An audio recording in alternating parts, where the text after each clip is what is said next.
Ang topic natin ngayong araw na ito ay tungkol sa mga maling sabi-sabi tungkol sa pagtatalik. So, kailangan nating maliwanagan ang ilang mga maling paniniwala. Ang una sa lahat, iniisip ng ating mga kabataan o ng mga magpartner na kapag daw may regla ay hindi mabubuntis. Oo, hindi nga dapat mabuntis, pero posible din na mangyari. Bakit? Dapat kasi, pag nagre-regla, tapos nagtali, kailangan yung pinakamalakas na araw ng regla. Hindi pwede yung parang spot lang. Baka hindi mo tunay na regla yun. Kasi, ang meaning ng regla ay ang paglabas ng dugo, ng unfertilized egg, at saka yung mga tissue na galing dun sa bahay bata ay inilalabas ng katawan. So, dapat unfertilized egg yung mga nandun. Pero, may mga pagkakataon, maaari ding mabuntis kasi nga, baka naman last day na nung regla at umabot pa dun sa kanyang ovulation. So, dun sa mga gumagamit din ng mga rhythm methods, kailangan dun sa kalakasan ng regla para hindi mabuntis. So, sana naging maliwanag yon. Number 2 na maling paniniwala o haka-haka, ito usually sa mga kabataan nito mabubulag daw kapag nagbati.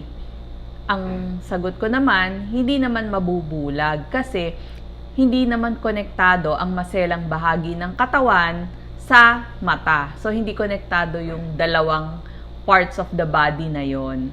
So, hindi mabubulag. Ikatlong mga haka-haka o maling paniniwala or mga naririnig. Ang babae daw ay hindi mabubuntis sa unang pagtatalik. Alam nyo po, yan, hindi daw mabubuntis ang ating mga kababaihan sa unang pagtatalik. Maling paniniwala ito. Kahit unang beses lang o kahit isang beses lang, pwede pa rin mabuntis ang isang babae. Ang pag-iwas o abstinence pa din ang tanging paraan para hindi mabuntis. Mga babae, ingatan din ang inyong katawan, lalo na kapag umattend kayo ng mga parties, tapos nalasing kayo or nilasing kayo nang hindi ninyo alam. Marami ho ako nakakita mga kabataan, doon sila nabuntis sa mga ganitong pagkakataon. So, sana maiwasan natin yung ganong paniniwala na, isang beses lang naman, unang beses kasi hindi naman ako mabubuntis. Hindi po.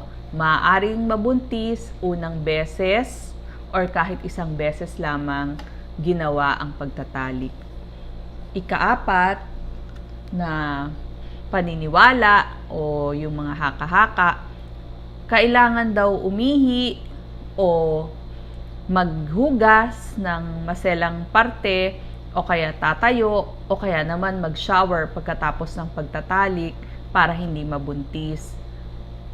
Maling paniniwala po yon kasi iba yung daanan ng ihi, kasi sabi nga iba umihi daw right after. Mamaya po i-explain ko ba't kailangang umihi. Pero dun sa una ninyong tanong, iba ho ang daanan ng ihi, iba din yung daanan ng sperm papunta dun sa fertilized egg. So, hindi sila pareho ng daanan. So, kailangan nating umihi kasi para hindi tayo magkaroon ng impeksyon sa ating pantog o sa ating kidney or sa ating ihian. Pero, yung bilis ng sperm papunta sa egg, mabilis ho yun. Baka hindi nyo na mahabol kapag maghuhugas, kahit maghugas pa kayo. So, isipin nyo na, hindi yun yung paraan. Hindi yun yung 100% na paraan para hindi mabuntis. So, kailangan ho hinay-hinay dun sa ganung mga paniniwala. Number 5, wala daw pang lalaking birth control. Yan, wala daw pang lalaking birth control at hindi epektibo kung sakaling meron man. Malihong paniniwala yon kasi isa sa pinakaligtas, mabilis bilhin, proteksyon laban sa mga nakakahawang sakit, o proteksyon laban din sa pagbubuntis ay ang condom. Paggamit lamang ng condom, kailangan single lang, single use. Pag itatapon na, at wag din magdo-double. Kasi pag pinag-double nyo yung condom, maaaring mapunit lang pareho. So, dapat isang piraso rin lang at tamang size. Pero usually, tamang size naman ang nabibili. At walang kapalit. Hindi pwedeng yung kung ano-anong plastic wraps ipalit natin kung walang makuhang condom. Hindi po. Condom dapat. At ang huli o ika-anim na maaaring tinatanong ng ating mga kabataan sa kanilang isipan or mga pinag-uusapan nila, sabi ni ganito, sabi ni ganyan, makabubuntis ba kapag may lumabas na pre-cum? Oo, ito kasi, sagutin ko muna, maliit ang pag-asa na mabuntis o makabuntis dahil lang naglabas ng pre-cum. Pero, maaaring mangyari. Pero dapat hindi. Bakit hindi dapat? Kasi, yung pre-cum, isa itong likido na nailalabas ng lalaki bago mag-ejaculate. Galing ito sa isang gland, tinatawag na Cowper's gland. Nasa gilid yon ng prostate gland.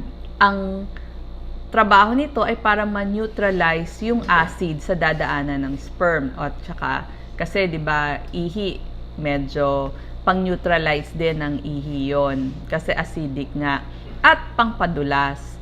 Kaya lang, dapat wala yung kasamang, kasi wala dapat itong kasamang sperm. Kaya lang, may mga pagkakataon na doon pala sa daanan nung pre-cum at saka nung sperm, may naiwan pala.